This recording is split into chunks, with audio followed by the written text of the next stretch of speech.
Good morning, good afternoon, and good evening, dear colleagues across the globe.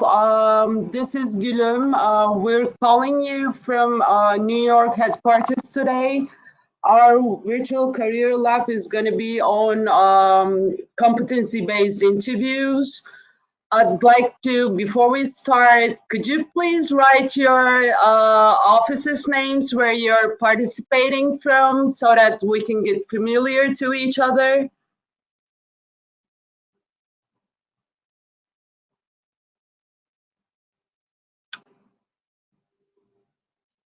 Okay. Hello from UNDP headquarters. Hello, Colombia. Hello, Zimbabwe. Hello, Guatemala. Hello, Belarus, Iraq, and many others.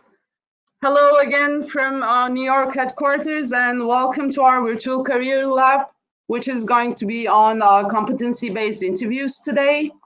This initiative will entail bi-monthly learning sessions on topics relevant to career management. The goal of these sessions is to create a dynamic environment to staff to gain career management skills while promoting a self-driven career management culture.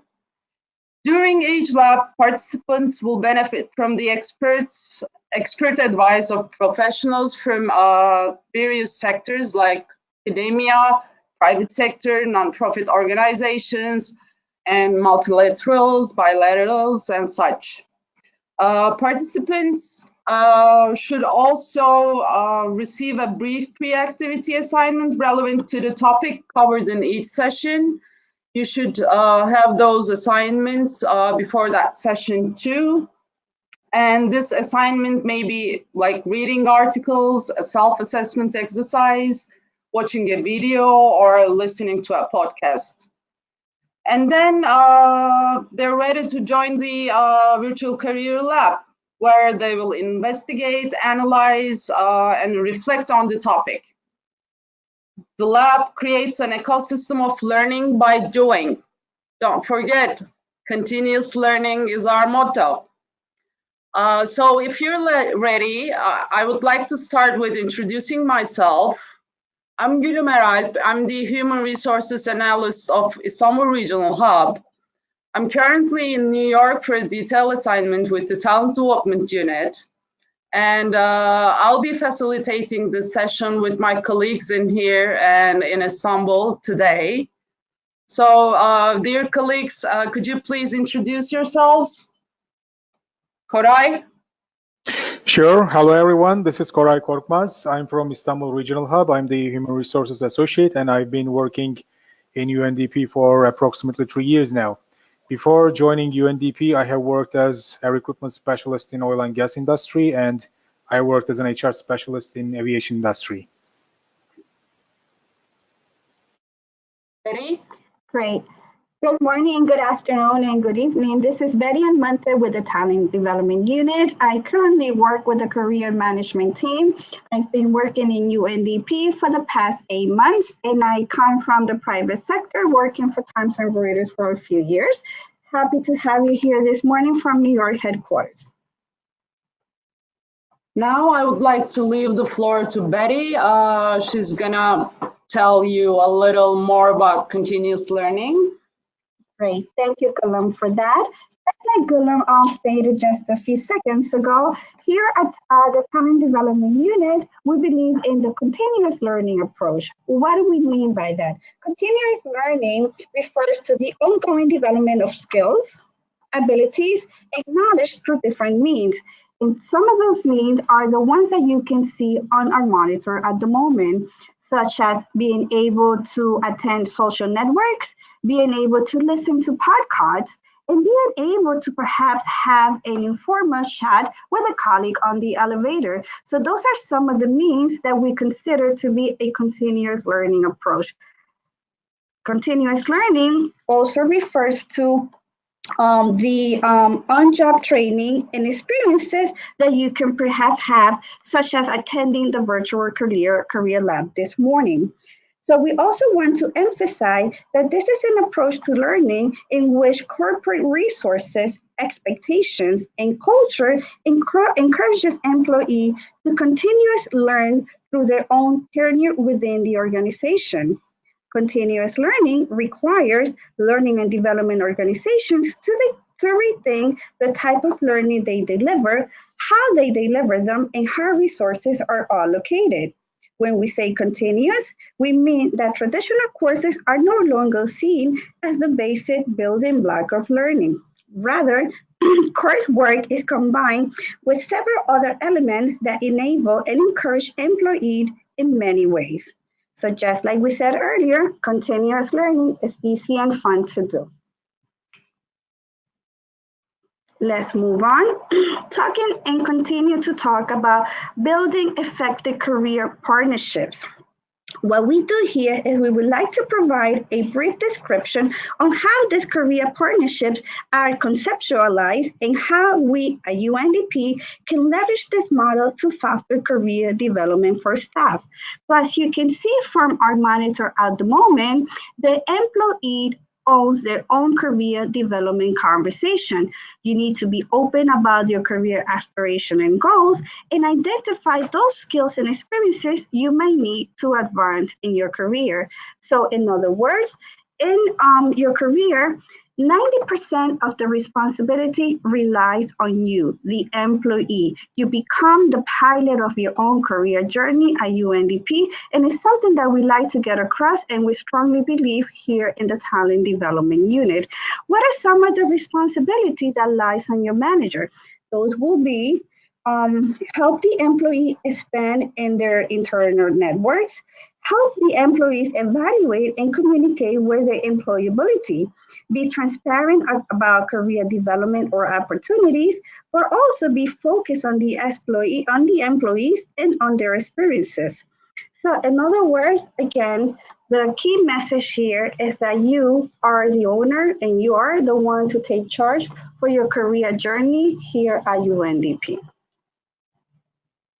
Moving along, just like to touch base again on the initiatives that we currently have here in the career management team within the Talent Development Unit. You may have already participated in some of the virtual career initiatives that we have done here at TDU, such as preparing for a competency-based interview, which you are attending today, personal branding, making the most of your LinkedIn profile. So I just wanted to let you know that although some of these sessions may have happened already, you're still able to take advantage of them and listen to the recording that we always do on all of our virtual career labs. We do have a career catalyst, which is a career management website or career portal that has been launched, in which you can easily get the links to listen to these recordings and other great initiatives that we have for your continuous learning. So I just wanted to make sure that we are all aware of both of the initiatives that we currently have here in career management. Moving along, just like Gulam stated earlier, we did provide you with some assignments, pre-session activities to ensure that you had some of those micro-learnings and some of those initiatives that will help you get closer to today's topic. So one of them that we talked about was how to ace your job interview and getting to character rehearsed by Kathy Sadley. This was one of the videos that we had. We also talked about 7 rules for job interview questions that result in a great hire. So the opportunity that I would like to take now is to let's make this interactive. Let's make this fun. I want you to please share with me some of the key topics or terms or something that you took away from this assignment that we have provided to you. So what I would like to do is open up my chat so I can see some of the things that you have as a takeaway from this session. So our next slide is about our learning goals. As far as the learning agenda entails today, we will be briefly looking into what is a competency-based interview, why are CBIs used, and what is a competency. And so we will be able to answer many other questions. And we will also be focusing on a very important topic, which are the different approaches to the competency-based questions and answers. These three approaches are STAR, SMART, and CAR. We will see some detailed definitions in the forthcoming slides. We will be giving some details about these, and we'll share some important tips about preparing your answers according to these approaches. By the end of this session, you will be able to understand what is a CBI, you will be familiar with how questions are asked, and you will learn how to strategize your answers in order to give the information needed while demonstrating you possess the competency. So let's move on to the next slide.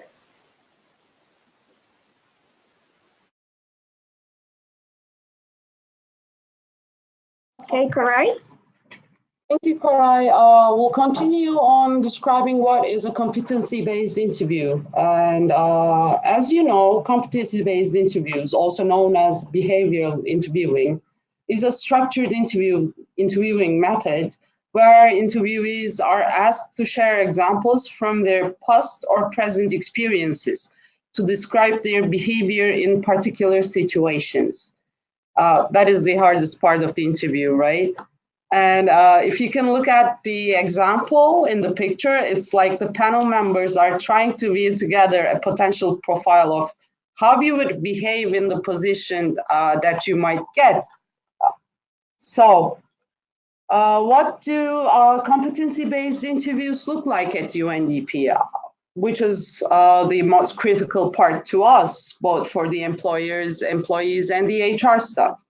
Given the fact international organizations may interview candidates from all over the globe, interviews typically take place via video online, whether Skype or teleconference. However, the tips provided in this session are relevant for all types of interviews in which competency-based interview techniques are used. Well, normally we're scheduling interviews like 45 minutes or an hour. On average, an interview at UNDP has 3 to 5 questions plus the follow-up questions. So, Gulam, how many interviewers are usually on a panel? Well, it's generally 3 to 5. We generally have 3 to 5 panel members, which consists of the hiring manager, the HR professional, one of the colleagues, and one colleague from another unit, maybe a potential client. So it's 3 to 5 people that we're establishing the panel.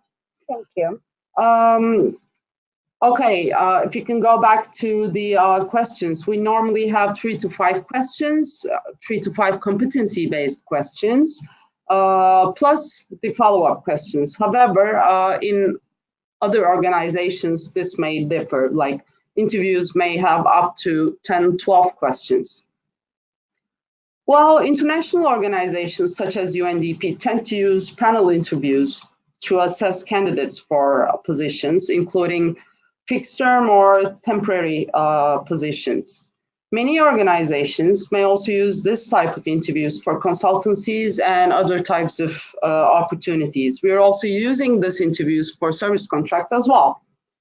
Well, the panel interviews allow us to develop a more holistic perspective on the candidates after having seen the results from previous assignments, potentially including technical tests or written assignments.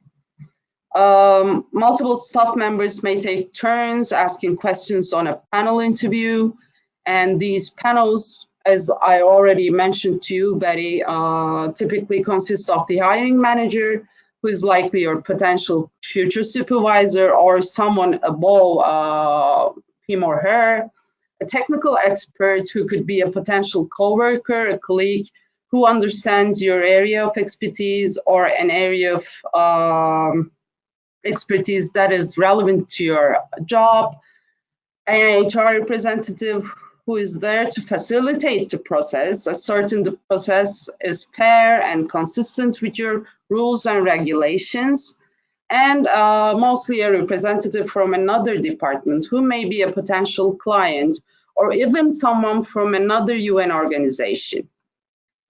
So far, do you have any questions, dear colleagues?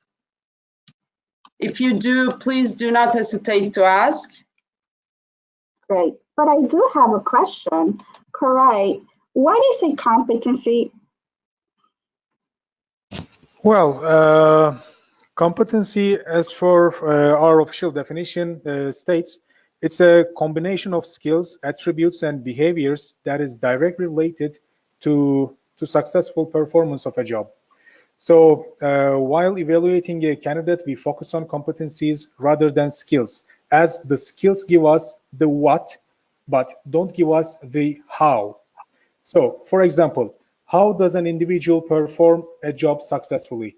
A classic example is like driving in a car, which requires a combination of knowledge such as traffic rules, some skills like physical and cognitive skills, and behaviors like reacting to environment that leads to performance. So the advantage of competencies is that unlike experience and knowledge, which are not observable and do not address performance, competencies are broad and are specifically focused on the demonstrated ability to perform a job successfully, of course. So in order to... Sorry, what questions should I expect at the beginning of competency-based interviews? Sure. Well, there are several questions that might be asked by different organizations, but we generally start the interviews with questions which can be identified as warm-up or icebreaker questions.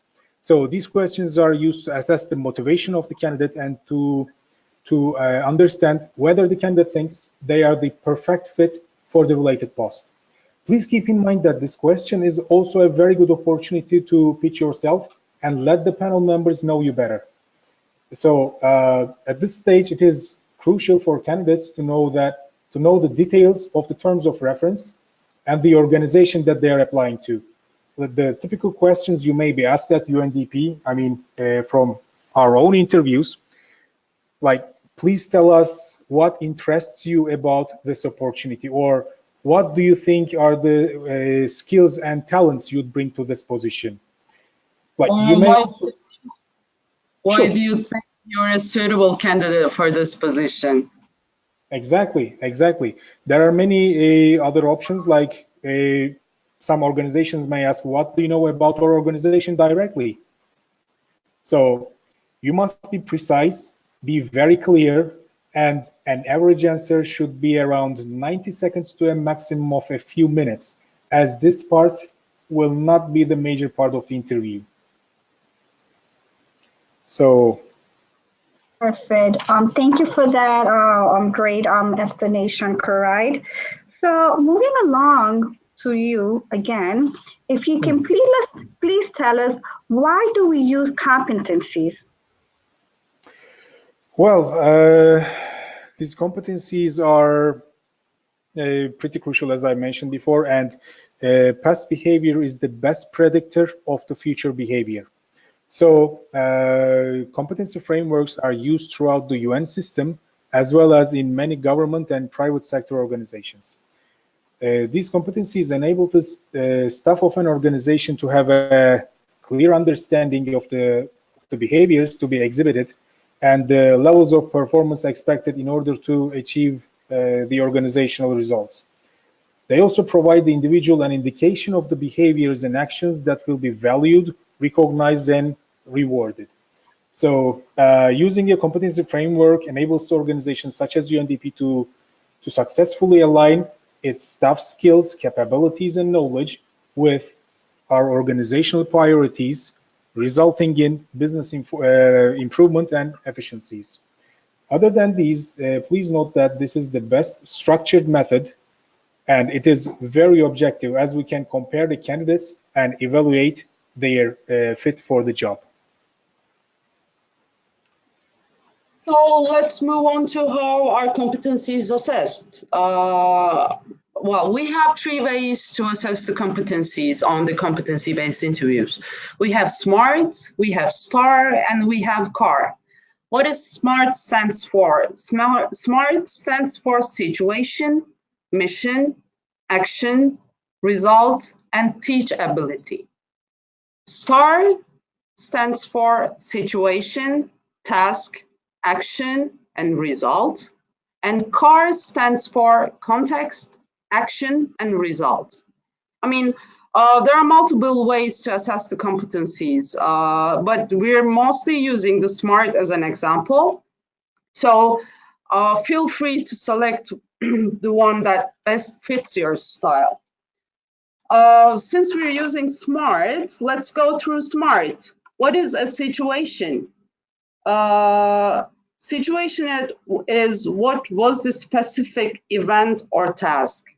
Mission is what objectives did you see as the key issues to resolve. Action taken, what did you actually do? Results achieved, what did you actually achieve? And teachability, what did you learn from the experience?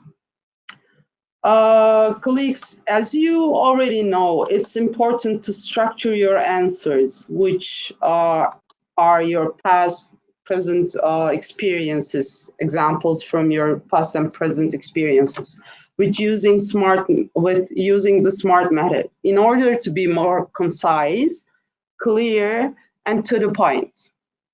Yeah, perhaps we can have the participants on the call now tell us which is their preferred method that they would like to use or perhaps use in the future. As you mentioned, there were the SMART, the STAR, and the CAR.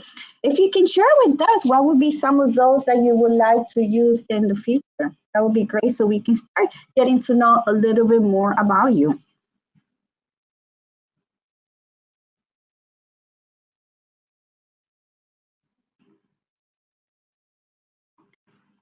Okay, we have been receiving some. I see we've been receiving some SMART. Great. We've also been receiving some CAR. Perfect. Henry, you said SMART. Yes, I think a lot of us have been saying SMART on the panel, which is great. You know, it's your preferred method of doing it. Mariana, you also have been using SMART. Ethiopia, SMART. So it seems to me like SMART SMART is a popular one. That's great. Card. Oh, we have a card, Moses. Is that because you love card, Moses? Well, let's see. We'll find out about that. Okay. Enough of the fun here. Let's move on to the next topic, which is on how can I prepare for these questions?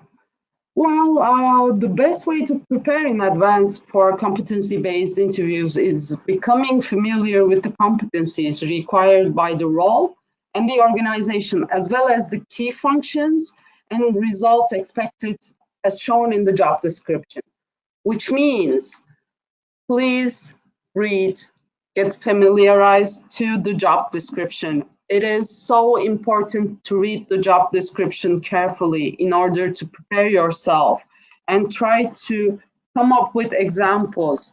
Search competencies through Google. Search for questions for the competencies asked in the job description. Try to come up with examples from your past and present experiences that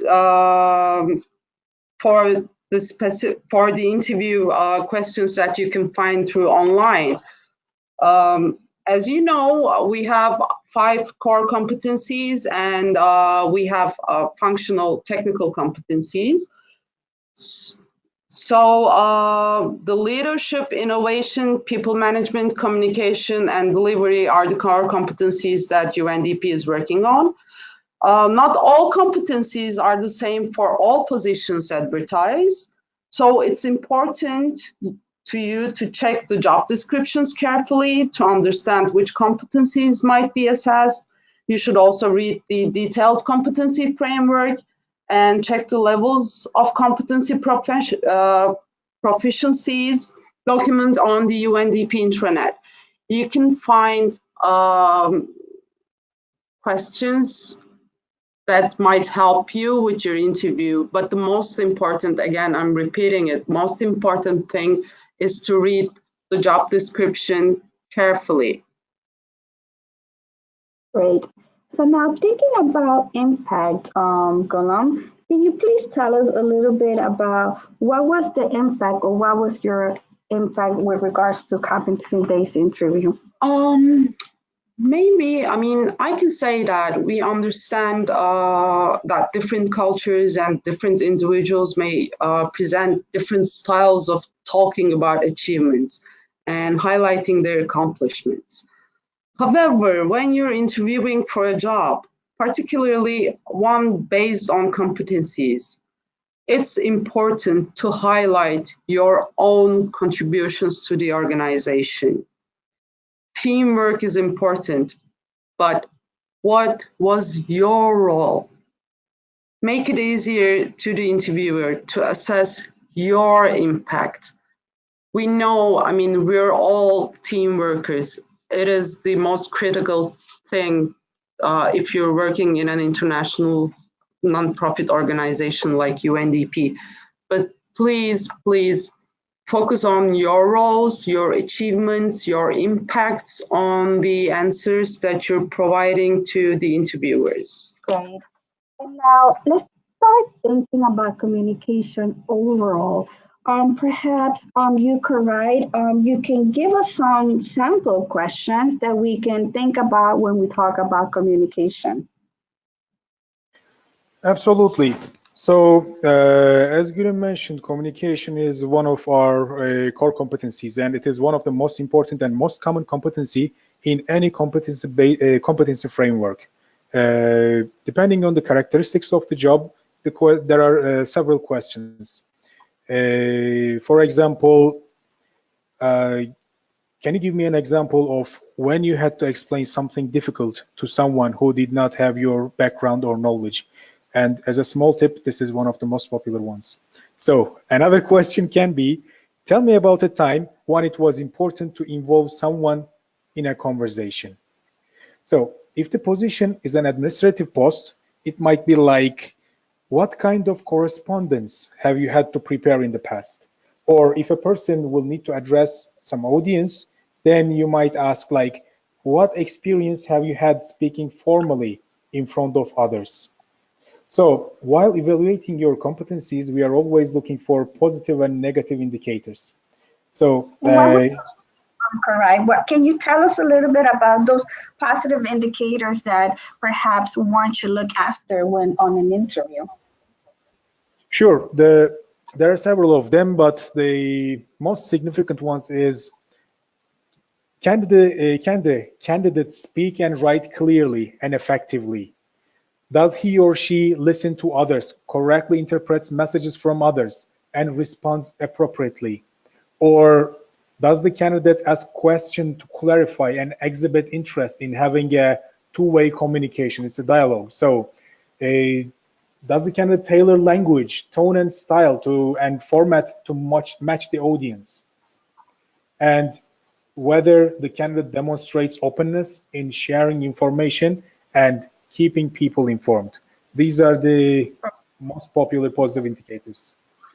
So now, since you talked about positive indicators, will you have any examples that you can give us with regards to negative indicators that we should look after when we are on an interview? Well, again, there are many negative indicators too. For example, the candidate starts to answer before the question has been completed. So he or she cannot, catch up a part, miss some important points. The candidate does not listen and answer the question being asked.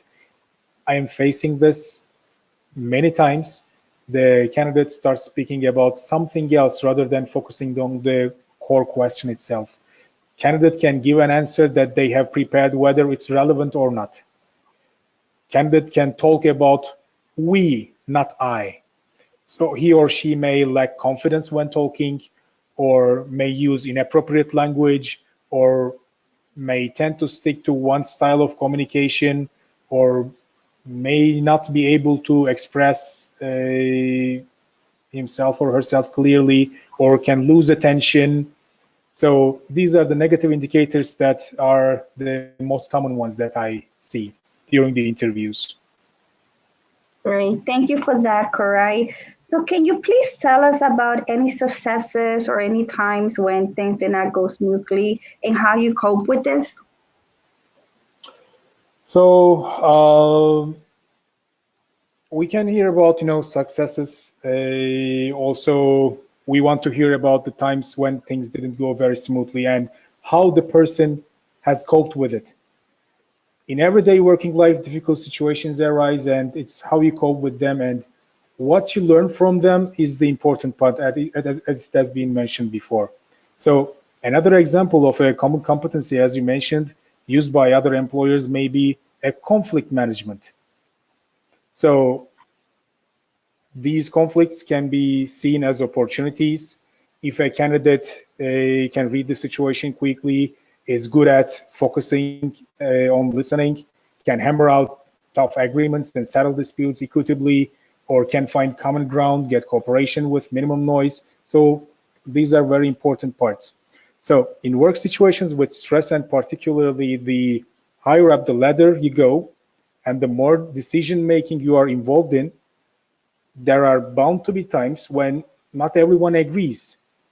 So reflect on some of these instances and come up with some examples of how you helped to resolve these issues, or if you have seen them coming, what signals were there and how did you avert an issue?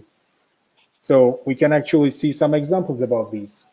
Wow, let's do some role playing then. Do you want to ask some questions so that the competency based interviews will be clear? Koray? Sure. So actually, this is one of the most common ones again. We can go from an example, and we will give you some time to our colleagues to think about what is their toughest conflict that they have helped to settle, and why was this particularly tough. So in order to walk you through this example, let's do it live.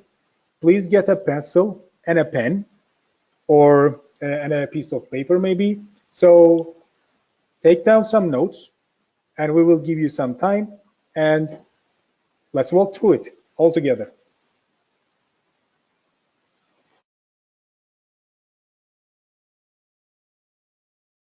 Let's go.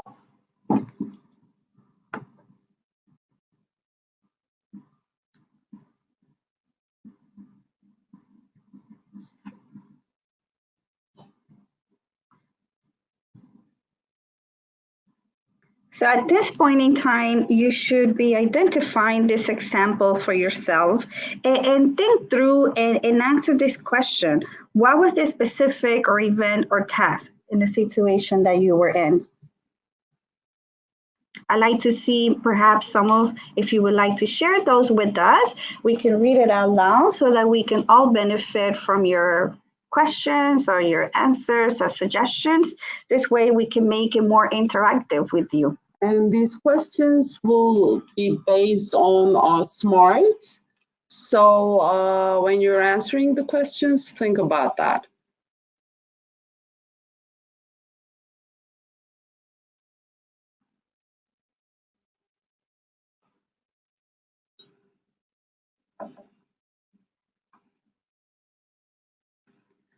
If you're ready, I'm going to read you our answer. I was working on a project with two colleagues who just didn't get along. The situation got so bad that they weren't communicating and it was affecting the quality of work being produced. The project manager was avoiding addressing the issue as he said it wasn't his place to intervene. As I kept missing key performance indicators, the situation became increasingly unattainable.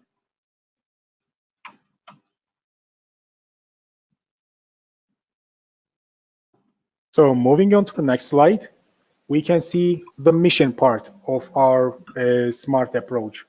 what objectives did you see as the key issues to resolve?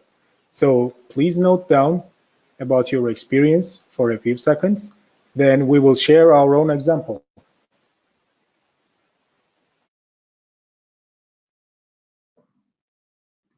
Yeah, and let's keep track of all the questions that we are indicated in here, and take notes of the answers we provide you with, and just start thinking through of what may be some of the situations or questions that you may be asked during an interview.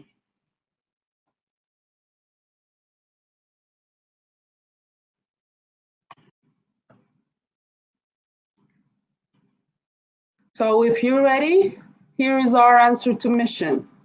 If nothing were happen, I knew that the project would fail. Even though I wasn't in charge, I decided to see if I could assist my colleagues work through their differences. So our third step is the action. So now let's focus on how you handle the situation, your impact. In other words, what did you actually do? So let's think about it for a few seconds. Let's take some notes, and then we will share our example with you.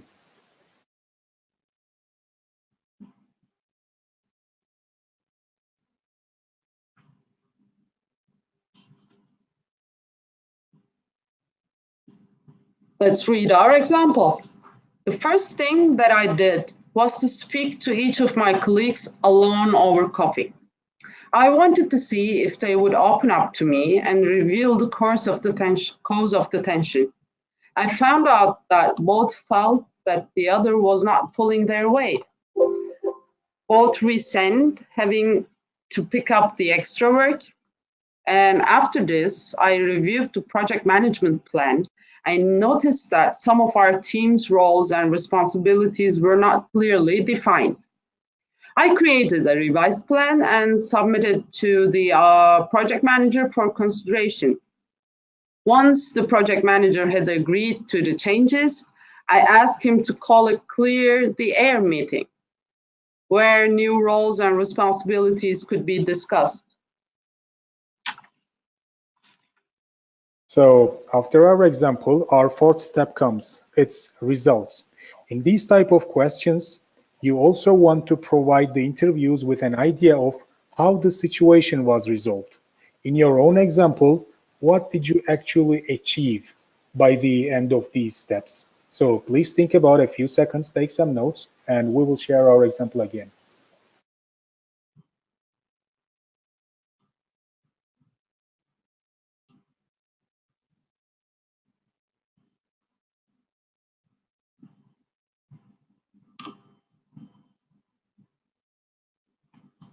Although the meeting was tense at first, once agreement has been reached on the defined roles and responsibilities, some of the tension seemed to go.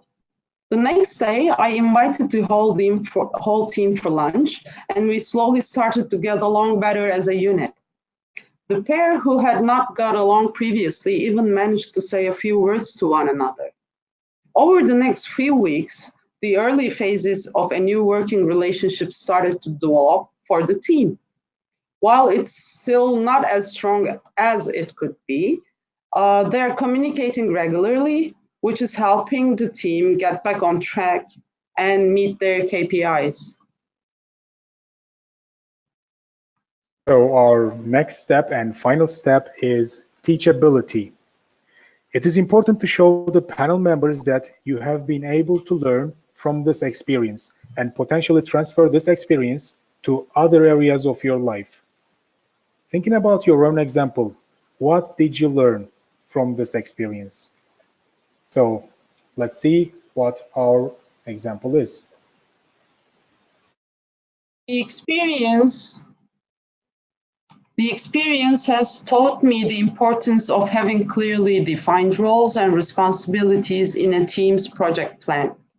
It has also helped me realize that good teamwork is the responsibility of every team member and not just that of the project manager. So can anyone from our audience share live on chat an example themselves?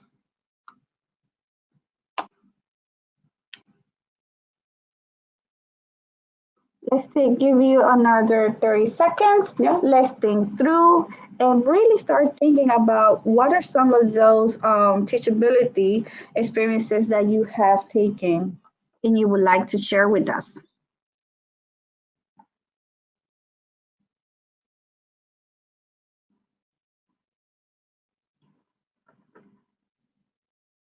Okay, let's see.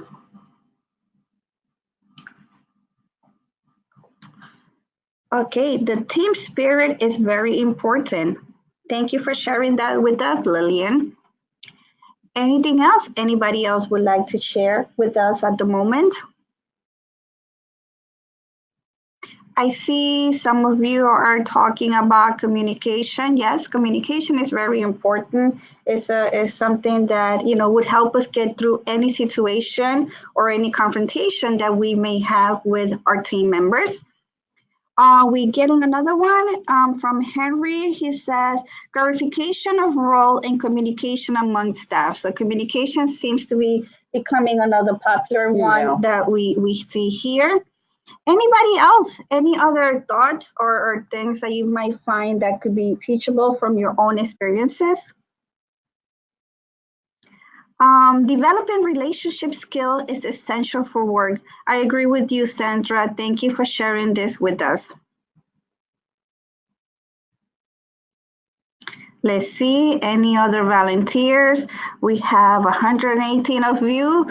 We should be seeing more and more of you participating. This is your session. This is your time to shine and share with us some of those things that you currently are facing or thinking of when you think about competency-based interview.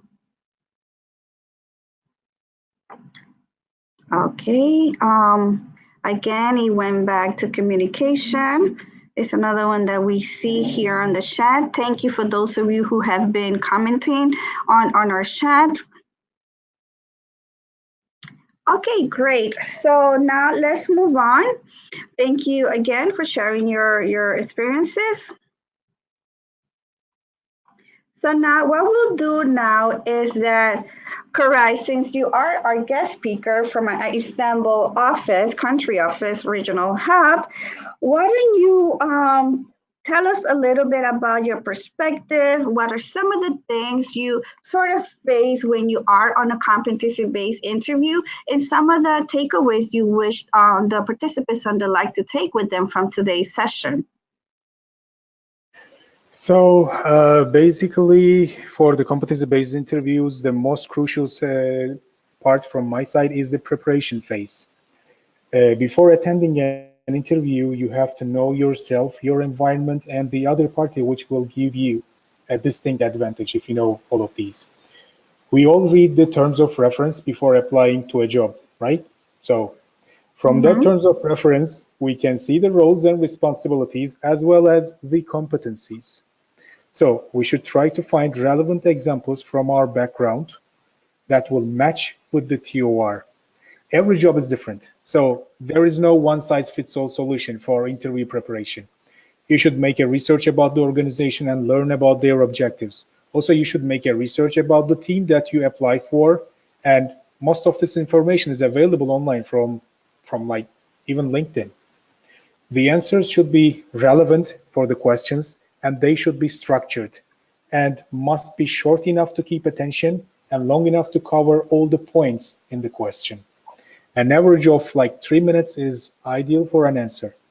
And please do not hesitate to share numbers like I have done this project in 2016 and it was $1 million project. There were 3 governments, 2 NGOs as stakeholders, so that we can have a more clear picture in our minds. So by the end of the interview, please do not forget to ask some relevant questions. It shouldn't be like the questions that are Googleable or very obvious. It should be relevant to the job and it should demonstrate that you really want to be a part of the team. And please do not walk around the questions. Be to the point. answer the questions. Yeah. We know that you want to share all your experiences, but we're only looking for the concrete example regarding the question asked. So be concrete, be to the point. We're getting a question here, Gulam, from Mariana. Can you please share other examples that are relevant questions to ask? Well, normally in our interviews, Betty, we're starting with the motivation, which is like, why do you think you're a suitable candidate for this position? Which which also helps the candidate to relax a bit. We're trying to like establish a friendly environment. And depending on the competencies required in the job description, for example, we can continue like if innovation is there, we can ask like, tell us about the time when you had to propose a new method or product for overcoming a communication challenge. And we can add like as a follow-up question, what was the initial problem you were trying to solve? And what was the result of the innovation you introduced? Okay. Or for like a communication, which seems to be the most important thing, as we all agree, we can ask like, how do you deal with internal disagreements or editorial or communication outputs? Give us an example when you had to reconcile competing approaches, but when maintaining the high quality standards. How did you go about it and what results did you obtain and such? So now we're getting a question from Anne. The question is, what if I can't or won't be able to provide an example?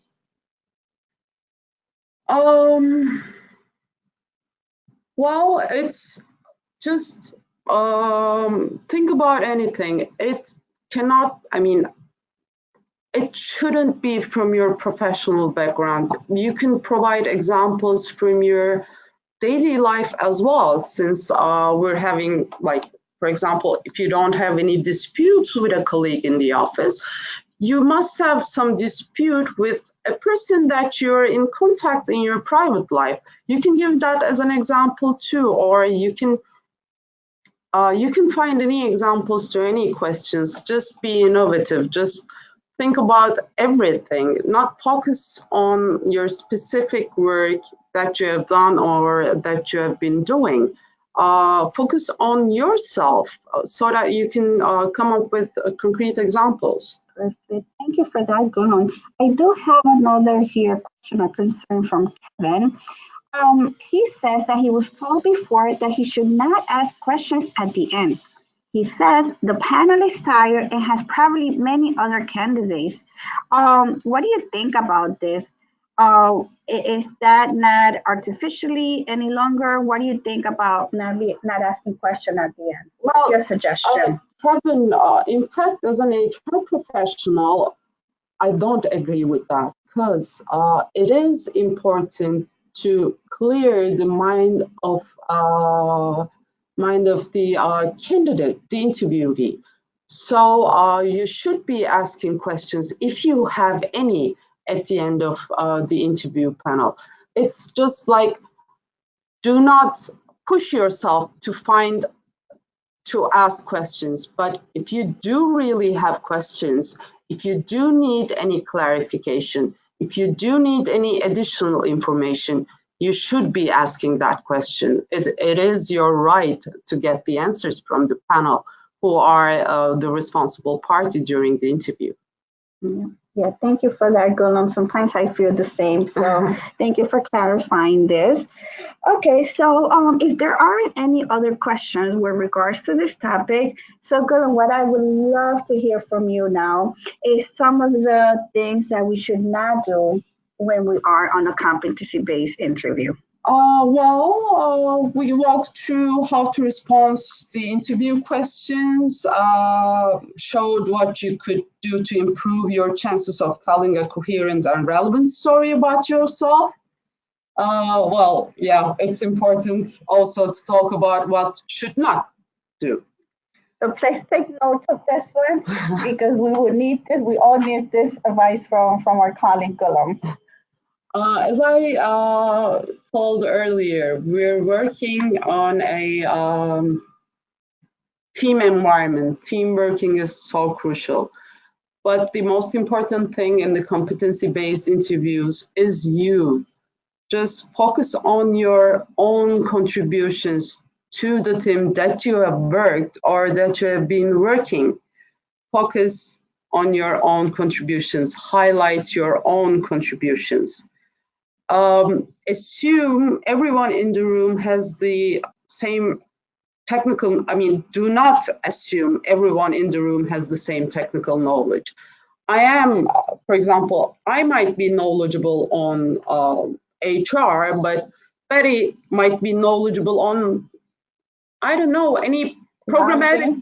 Yeah, might be. Or Koray might be knowledgeable on governance, for example. So everyone in the room is not on the same page, is not on your page. Please try to be simple. Do not assume everyone is familiar with the structure of your educational institutions or your work environments in your home country. For example, if you use an NGO name which is only working in your country office or in the offices that you've been working, it might not be familiar to us. So please try to explain, but don't get confused in details. Don't confuse us in details as well. And please, it's especially, we're so familiar with that because we're UNDP staff. We have too many acronyms. Please don't use those acronyms in the interviews. It is, you most probably have this experience when you first start working with UNDP. The most confusing thing is the acronyms. So please don't use acronyms in the interviews.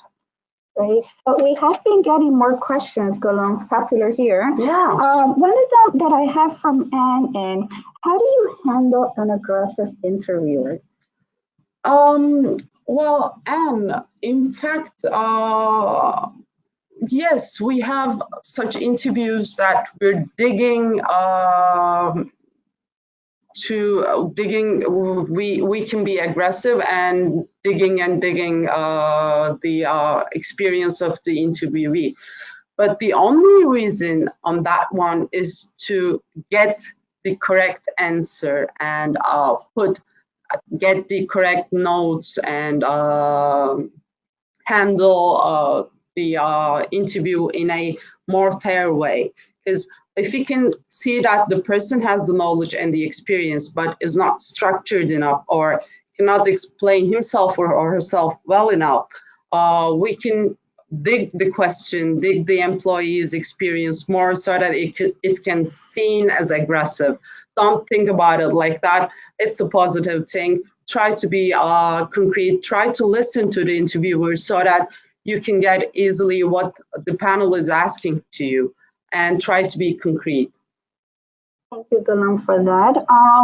Metajet has another question for you, if you will. You recently talked about giving examples. The concern is, what if you don't have those personal examples to provide? Sometimes it's difficult to provide those.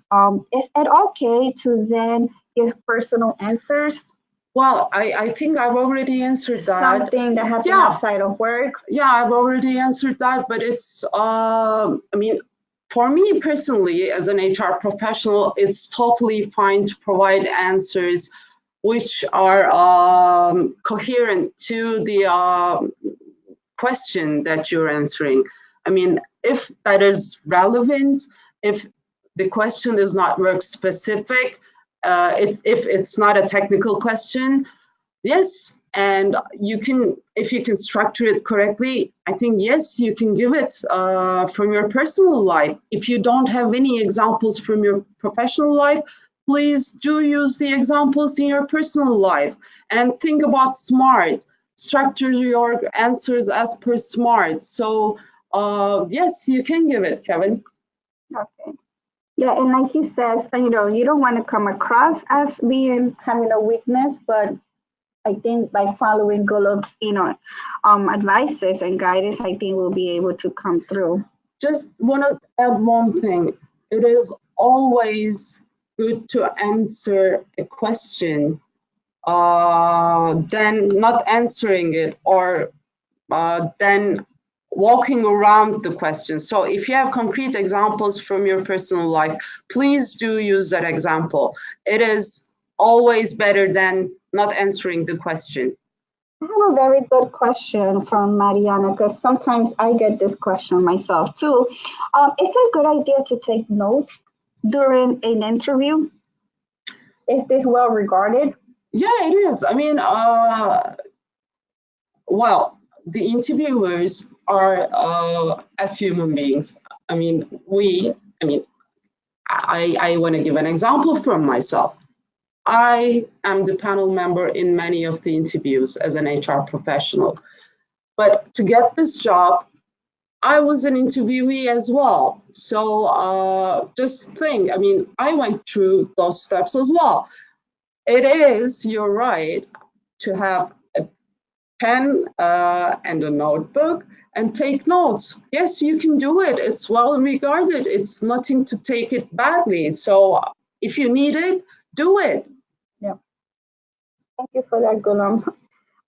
And again, I just want to repeat that we will be sharing the recording of this session. If you might have missed any examples or any information on this, we will be providing the link to this. We will be sending you resources as well at the end of the session. Okay, great. So now that we've had a lot of great questions, thank you for those who participated actively during this topic. Let's move on now, Gulam, if you don't mind, to nonverbal behavior. We talked about what we say, what we shouldn't say. Let's talk about the nonverbal behavior, if you will. Yeah, I mean, even though most of our panel interviews for like international organizations like UNDP are highly likely to take place via Skype or video conference, it is important to attend to nonverbal behavior to make the best impression on the panel members. As usual, personal presentation is important.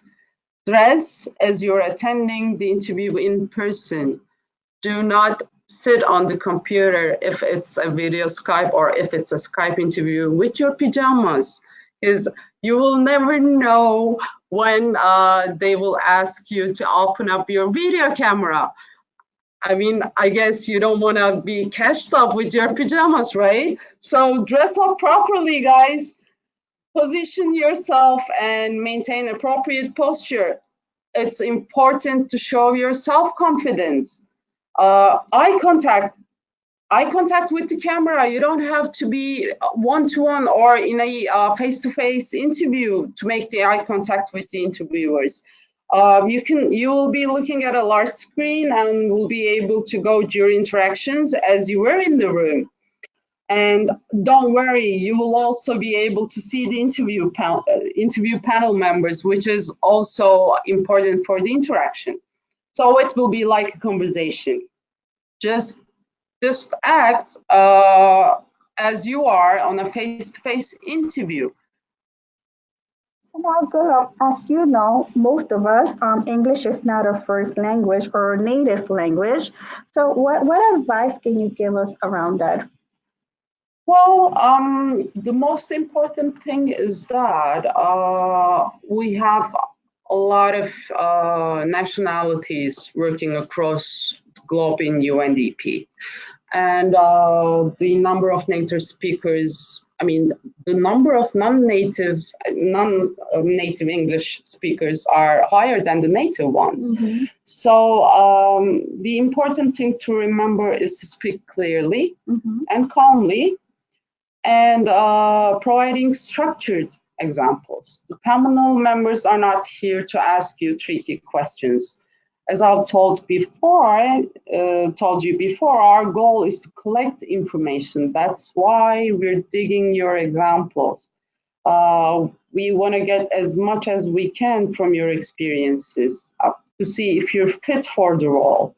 I mean, remember that in order to get the panel interview phase, you like to have to pass an anonymous written test, which means you've done quite well given the hundreds of candidates who apply for the positions on average. So take it as a lessons learned, even if you don't be successful in the interview, because this is how you improve yourself. How this is a continuous learning as well. You need to learn from every single experience. So be clear, don't panic, calm down. We are all human beings. We all pass through the same paths.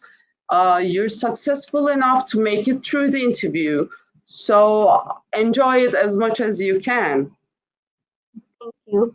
We are getting a few other questions, Golam, if you don't mind.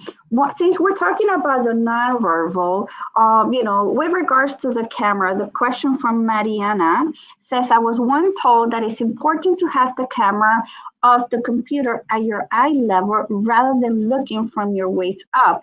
Can you please comment on this? Well, yeah, that can be a thing. I mean, we can only see you from your Waist up. Waist up, yeah. I mean, we for sure would not ask you to stand up and turn around so that we can see you 360. But we need to see. I mean, we will be able to see, even if it's waist up, we will be able to see how you dress up, how you sit, or how you make the eye contact, try to make the eye contact, try to communicate with the interview panel. So yes. Yeah, I think it's important because even us, right? Yeah. We're doing this webinar for you this morning. We're both, you have to see us, we're both sitting straight up. We have a smile in our face.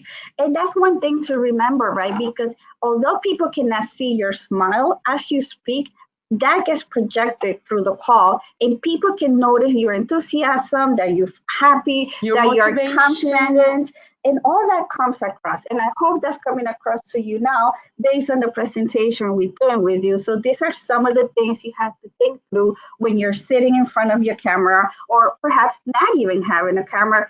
People can feel this way when you're talking to them. Well, one more addition. I mean, think about it. I mean, it is good for you too. I mean, if you dress up before the interview, sit straight up in your chair and wait for the time, it motivates you too. It gets you the opportunity to get into the interview, to really be in the interview.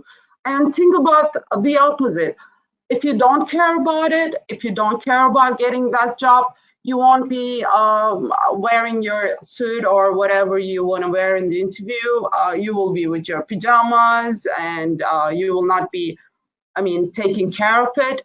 We can feel that. You can even feel that through the computer. Yeah, I have another question. This is coming from OC. You talked about competency-based interview with people who have previous experience. What happens in the case of those like recent graduate? Like, how do you handle that in a interview? Well, yes, that's a good question, OC. Thank you for that. Well, that is the hardest part, right? The first interview after you graduate. But if, I mean, they can do it, that the professional life starts. Well, as I told, it shouldn't be mandatorily from the previous or present work experience. They can provide experience with their, for example, they can provide experience about the dispute with her or his friend or the professor at the university, or a conflict that this person can solve when preparing herself or himself to the exams. These are concrete examples too. So do not put your focus on work-related experiences. You can, any person can provide any concrete example relevant to the question asked in any areas of his or her life, not work life, life. We have an unusual story that Nori Bermudez is sharing with us. She says, I have an experience doing an interview. One of the panel person were sleepy from the very beginning of my interview. How to react about this? I'm so sorry you went through this, Oh Nori. yeah, Nuri, Yeah. this is really upsetting. Yeah. I mean, I'm so sorry to hear that, but this is so bad. I mean, the person should not be sleepy. I mean, as you are, the interviewers needs to be ready, well dressed, sitting up, and confident and such. So I don't know. I mean, if I were the person, if I were the interviewee, I would act like nothing is going on and do my best to keep myself calm and clear and continue my interview. Just uh, don't put so much attention to that person and try to I don't want to use the word ignore, but just try to move forward. Yeah. Wouldn't take it personal, Nuri, just like Gulam said, you're there to meet a goal, your own goal of attending the interview. So the focus should be on you, on how you are answering those questions to the other panelists who aren't wide awake. So I wouldn't take it personal. I would just stay focused, move on, and keep answering those questions. So that would be our suggestions. So now let's bring it back to you, Corey. We haven't heard from you in a bit. I feel like Kulam and I talk too much. So please, why don't you please tell us a little more about body language and how it may shape who you are? Well, I hope all our colleagues had a chance to watch the video from Amy Cuddy, which is one of the most popular TED Talks of all times, and it's like 20 plus minutes. So, as per Amy Cuddy's TED Talk and her research studies have shown that the people who were born blind also adopt proud positions when they win a competition, indicating these may be universal and ingrained. So, adopting a power pose for 2 minutes may indeed help you feel more powerful, since studies have shown it helps increase our testosterone levels and decrease our cortisol levels. I personally tried it, by the way, and it works. So please note that the larger studies did not find the same results, but if the teachings of this TED Talk helps you put your mindset in a more confident mode prior to an interview, why not try it? The trick is not to confuse it with being cocky, arrogant, and showing up unprepared, but prepare as much as you can and use these techniques to let your preparation show during the interview stage. So moving on to the next slide, we have the actually kind of homework. So what do I do now? You can see some tasks on the screen. So we have learned several concepts and some tips regarding the interview process, and let's use this information and take action, which will be a very, very good practice. So please find a vacancy of interest for yourself, check the competencies requested, review the key functions and results expected. And after following these 3 steps, please think like the hiring manager and create a few competency-based questions. What type of questions might be asked regarding these competencies? And please map out how you would answer these questions by the end. Make sure that you have relevant examples and make sure that you structure it in the smart way so that it will be very clear, precise, and right on time.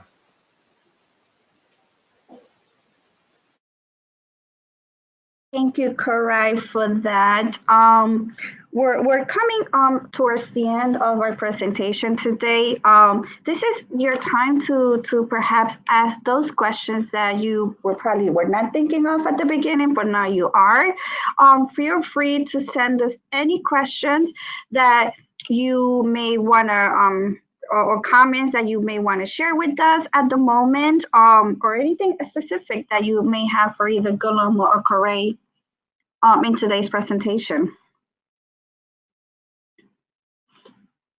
Okay, so we'll move on then. So the next thing that I wanted to talk to you about was about resources.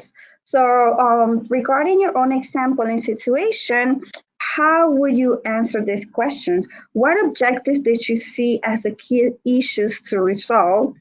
And let's think about that with the resources that we are providing to you. One of them is competency-based interview online course. This is a course that we can give you the links to so that you can further review.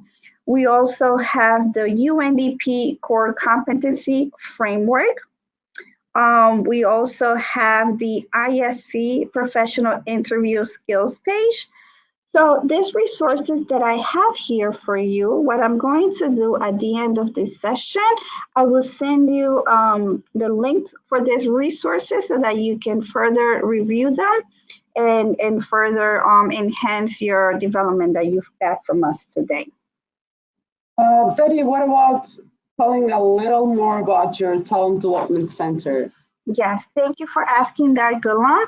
Just wanted to emphasize that we do have the Talent Development Center in which you're able to not only see the mandatory courses or certifications that you see, but we also have other resources there, such as, Mind Tools is one of the resources in which you can find a lot of information, not only on competency-based interview, but other development areas.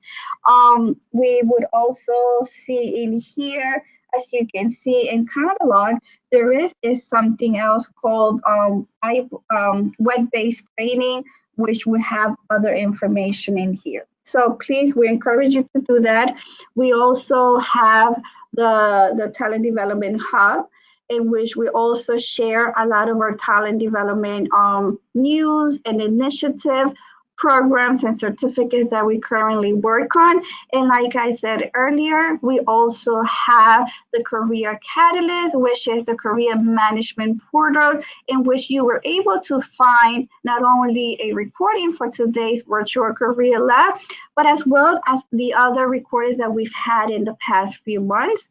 You would also be able to find career toolkits in which you can use to have career conversations with your supervisors or with your supervisees. You'll also be able to see career journey stories from some of our colleagues from around the globe. So these are just some of the things that you're able to find there.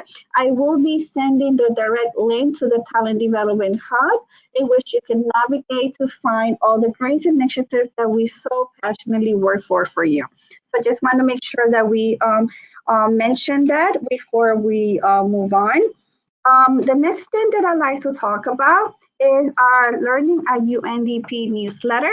This is a great tool that we have to keep you informed of the news that are going on in the talent development unit. We have very interesting topics every 2 weeks. As for example, how to be happy at work. We are going to be launching soon active social listening, how to receive and provide feedback.